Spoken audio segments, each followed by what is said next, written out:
Hello friends, today let us discuss some documentation. I will discuss the basic structure of a quality procedure. It can be a method statement, it can be an installation procedure, it can be anything, but the basic structures are the same. I will take an example of piping installation procedure for our discussion. In the basic structure of a procedure, it contains the following things like scope, the purpose of the procedure, the definitions, means the abbreviation you will be using or the technical terms you will be using in the procedure. It should not be confusing for the users, so you must define all the technical terms relevant with this procedure. Then you need to mention the references, local standards, the client standards and international standards, codes, norms, whatever relevant for your procedure. Then you need to describe the responsibilities involved. If it is a installation procedure, let's say, what is the responsibility of a project manager or the supervisor or the managers. Then sequences of the subject procedure, if it is a method statement or describing some process. Then installation procedure, if it is applicable. Finally, the quality side will be starting with the inspection and test plan. It may refer directly to the client inspection and test plan, or if it is a special process which is not covered by client, then you need to prepare one and attach with the procedure. Then quality acceptance, their tolerances, their relaxation. Finally, quality records and attachments. Some forms may be developed. Let us discuss with the sample procedures to understand better. You can see one index of a quality control procedure for piping, field fabrication and erection. I will not go in detail. This is for you to stop the slide. If you are interested, then see what actually it contains. If you still have a doubt, you can put me in my comment box. I will try to reply. The table of contents, as I told you, there are more additional things because this is specific to this procedure. The scope generally describe where it is applicable. Purpose, let me read the purpose for you. The quality procedure describes the minimum quality requirement to ensure that piping erection activities are performed in accordance with applicable client standard and specification.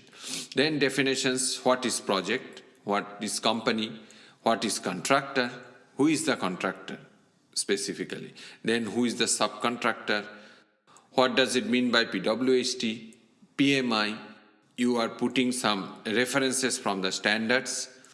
Then you go for responsibilities. I give the screenshot from the procedure to show you some responsibility. For example, QA/QC manager shall be responsible for ensuring all activities are carried out as per project quality plan, project specification, and this procedure. He shall ensure inspection, testing, and examinations are carried out as per approved inspection and test plan. Piping inspector shall be responsible for inspection and testing of piping activities such as material receiving, piping, internal cleaning, fit up, alignment, dimensional checks, etc. Material handling, because this is a piping installation procedure, so there are material involved, so we need to mention how to preserve a material, how to handle a material for not damaging it. Then material receiving inspection, you can see how to do the material receiving inspection. In short, there must be an approved procedure for material receiving inspection specifically. Material storage and preservation is most highlighted issue of a project, because generally a contractor doesn't care when they specially take the material to the site.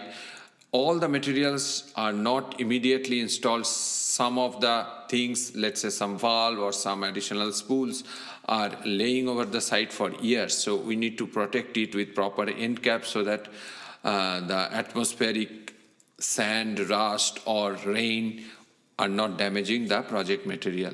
So we should have a regular RFI weekly basis or daily basis based on the sensitivity of the material, and we need to involve client inspection also to verify that the material storage and preservation are properly maintained for the project. Material identification and traceability, it is much important for a piping because any fabricated spools or any valve or any fittings, if not specifically mentioned for which drawing or for which area, then it might be confused and maybe fabricated double or maybe lost. So traceability for any material or fabricated material are much important.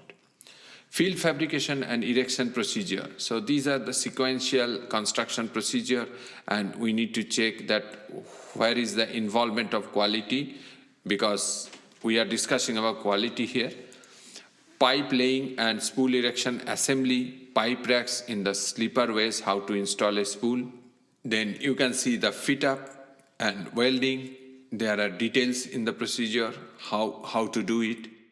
You can see non-destructive testing in short, how to select a joint, what is the percentage, some orifice plate and restriction orifice installation, installation of pipe supports, installation of valves. So these are all the construction portion of the procedure. Then finally, section 13 is about inspection and test plan. So this is quality related. We can follow the company or client standards or checklists, or we can prepare ourselves as required for the project specifically. Post-weld heat treatment, if applicable, hardness testing. Then finally, after the installation finish, we will proceed for hydro test to check the integrity of the piping system.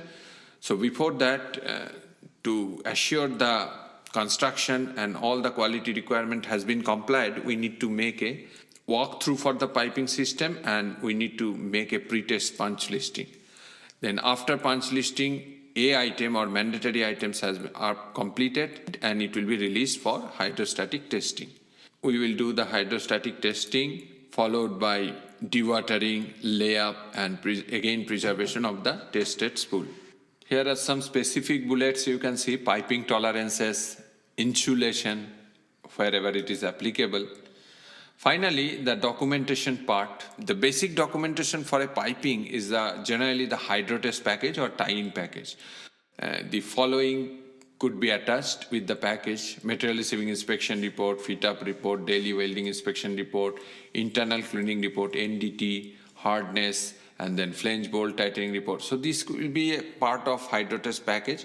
The index for the hydrotest package, means what it should contain, is decided at the beginning of the project.